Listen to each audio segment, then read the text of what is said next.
you've gone to a Hard Rock cafe anywhere around the world, there's about 130 of them, you've seen the memorabilia on the wall. You know, they have real artifacts. They have Jimi Hendrix's guitar. They've got all these wonderful things. To see it all, you have to go to every cafe, which, unless you have a lot of frequent flyer miles, is going to take a while. But, you know, for the longest time, the presentation in the cafes themselves wasn't always so hot. Meaning that you would have Jimi Hendrix's guitar sort of unprotected, slapped on a wall right above a booth where, you know, my 6-year-old could rub peanut butter all over it and things like that. So the idea was to bring that experience to people on the web directly.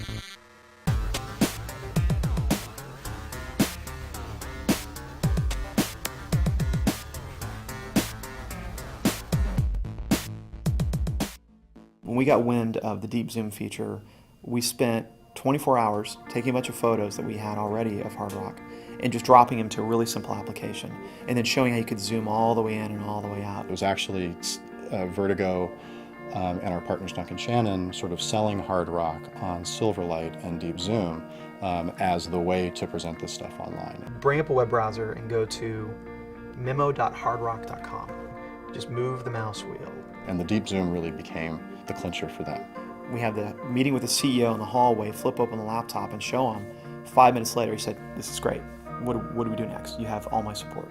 You know, showing a small sort of medium resolution picture on a website doesn't quite do it for you. But what the Zoom really does, I think, in Hard Rock memorabilia is it lets you get in and see fingerprints, you know, see John Lennon's handwriting, you know, and that really speaks to the authenticity of it, I think. And as you're zooming in and out, moving around, you can weave a story together. You can show Bob Dylan's first New York concert poster, which cost $2. There's a handwritten letter by Paul McCartney to Bodyguard for their second U.S. World Tour that's just fascinating to read. Is that green army jacket? That's the jacket John Lennon wore at a charity concert for the Madison Square Garden. And the stories behind the memorabilia really allow you to make a connection to an artist that you may not have had before. So they really wanted to invigorate their brand by calling out what was sort of special about them, and this extensive memorabilia collection was really one of those things.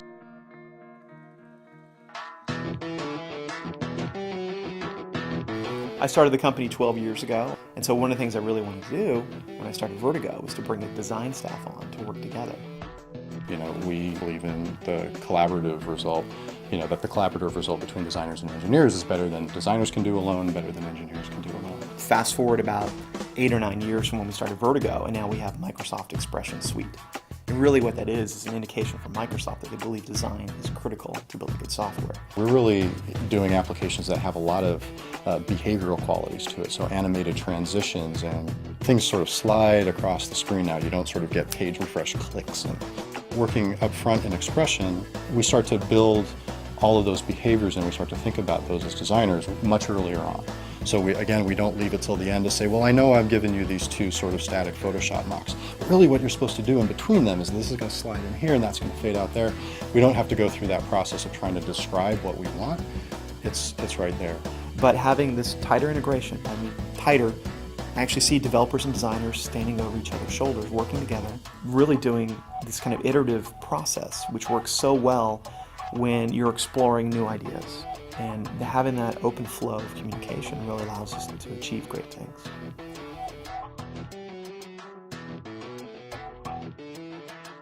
All right, I'm going to be talking about the Hard Rock memorabilia site.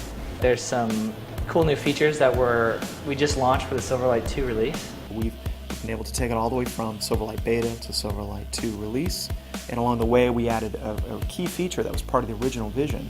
Although you can go to the Memo site today and zoom in and out, you can't take it with you. You know, if you're an Eric Clapton fan and you'd like to talk about this special guitar, you have to just point to the site. We now have the ability to zoom into the guitar, click a button, and gives you a little chunk of code, an object tag, that you can embed directly into your blog. And it gives you it's like Hard Rock to go. I think, you know, where memorabilia is going to go is both in terms of Hard Rock providing this kind of content and these sort of anecdotal stories that really, again, bring these items to life. Also a user community adding those as well. So again, in a sort of standard picture on a standard website, you can't say, well, that scratch is from a barroom brawl that so-and-so had, but, you know, being able to zoom in on it, call attention to it, and have all that content sort of appear magically for you as you're zooming in on an object really, you know, again, brings it to life. When I demo it, I don't talk about Silverlight. I don't talk about, look how cool this design is. You just talk about the content. So you're doing this and you realize, oh yeah, there's some like internet software stuff going on. You don't care about that.